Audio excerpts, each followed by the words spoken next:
Look at the dint. That did more damage than the ballista. Hi guys, my name is Stavros. I'm the author of the Tome 6, Book 1 of The Fateful Force, and I'm also a warbow archer. Now this video today is going to be a bit of a response to Shadiversity's last video, where it is, medieval myths, where he's debunking, armor myths. And first I'm going to preface this by saying that, I actually quite like Shadiversity's channel and his content. It's quite fun. I think he does a really good job of bridging, historical accuracy with fantastical elements.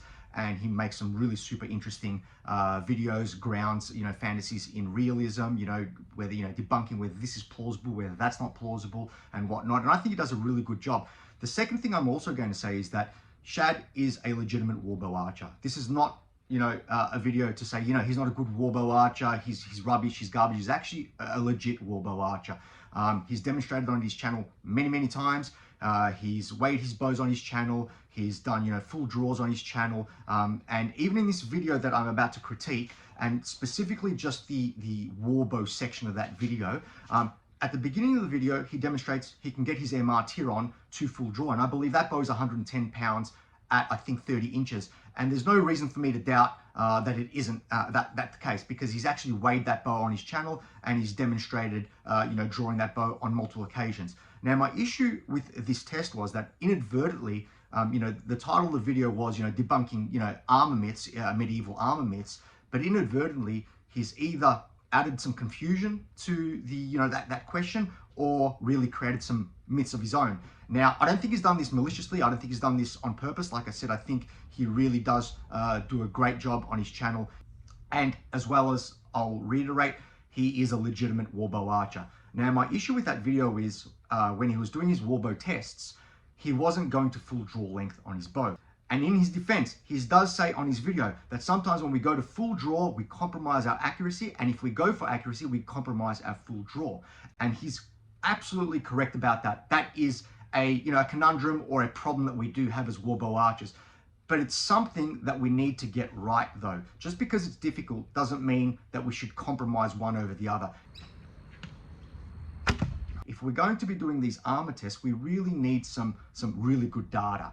Okay, so it would have been easy for him to, do a number of full draws, and even if he has a lot of misses, he could have just edited out the footage in order so we can get some, better data for that test. So I'm going to unpack a few of the elements of what I was disappointed. I'm not upset with Shad because, like I said, he is fully capable of drawing a, relatively heavy warbow here in excess of 100 pounds, and he's demonstrated that time and time and time again. So what he should have done, in my opinion, for this test is he should have just gone to full draw, and even if he wasn't going to be accurate every single time, he simply could have edited out the misses so we can get some more accurate data. And I think that goes against what he was actually trying to debunk, that typically these breastplates hold up. He was denting it at what I estimate at about a 25, maybe 26 if I'm being generous, draw length. And I can actually quantify that actually. So what I have here is, I have two of my warbow arrows. I have an M2 Tudor bodkin, which is exactly the same arrow that he was using. This arrow here is 32 inches, okay? I believe Shad's arrows are 30 inches. And what he's doing is he's drawing them not quite, maybe 2/3 down the actual arrow shaft itself. Okay, he's drawing it just in front of his nose and just in front of his chin. And what he's doing is compromising a lot of the draw length on that bow. And that matters a lot. Now, he makes a claim, which this is the only part I'm going to have a bit of, legitimate criticism for. Everything else is just disappointment because I know he's capable. Is he says, well, I'm probably drawing it to 100 pounds. He's not drawing it to 100 pounds, even though he's capable of drawing to 110 pounds. And the reason I say that is because he's probably drawing the arrow to about 25 inches in draw length, and that MR bow is 110 at 30. It's not 2 pounds per inch in draw weight between 25 and 30 inches. It's probably about 4 or 5. So he's probably getting about 85 pounds out of that bow. Now, granted, 85 pounds, in my opinion, is still a warbow. Granted, I think it's a light warbow, but I am one of the people in the camp that I believe that some warbows on the battlefield, there would have been a small minority of bows, may have been under 100 pounds. And there is evidence to suggest that. Now, I'm not going to go into that in this video, but I think 85 pounds is legitimately a war bow. Just by English standards, it's going to be a light war bow. But the problem isn't just the draw weight. Let's say it is 85 pounds. Let's say it is 100 pounds, for argument's sake. The problem is the draw length, okay? A bow that is 100 pounds at 28 inches is going to perform, generally speaking, better than a bow that's 100 pounds at 25 inches. And that's because the arrow is in contact with the string for a longer period of time. So it's being accelerated over a longer distance. And it's one of the reasons why there's such a disparity between crossbow draw weights and warbow draw weights.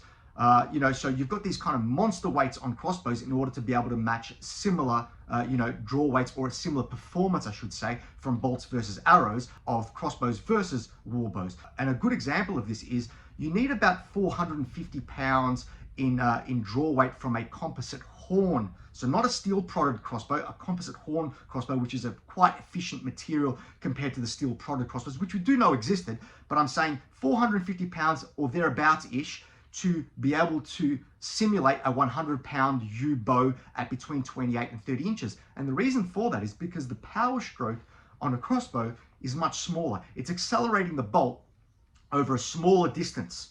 So it's not imparting its energy into those bolts as efficiently as what a warbow does, which is accelerating an arrow over a longer distance. And what Shad is doing in that video, and again, he's more than capable of drawing to full draw length, he's drawing to about this distance here. And here I'm going to demonstrate what a 28-inch draw looks like for someone of my size. Now, that's going to vary depending on people's heights and own dimensions, of course. It's about maybe 2/3 of the way down the shaft. Now, this is a 32-inch shaft, and I believe here's the 30-inch shafts. So what I'll do is I'll add 2 inches to the, to the measurement. So he's drawing about, we can see that here, bring it here, about 23 inches, but I think this is a 32-inch shaft and he's got 30, so we'll add 2 to that. So it's a 25-inch draw. And a 25-inch draw, even if it is 100 pounds, like I said, which I don't think it's 100 pounds, or probably about 85 pounds, it's not going to perform like an equivalent poundage bow at the 28-inch to 30-inch mark. And that's compromising your results. And what we saw in that video was he was actually denting the breastplate. And that's what really, that's why I say that he kind of added to the confusion and in a way, added to the myth.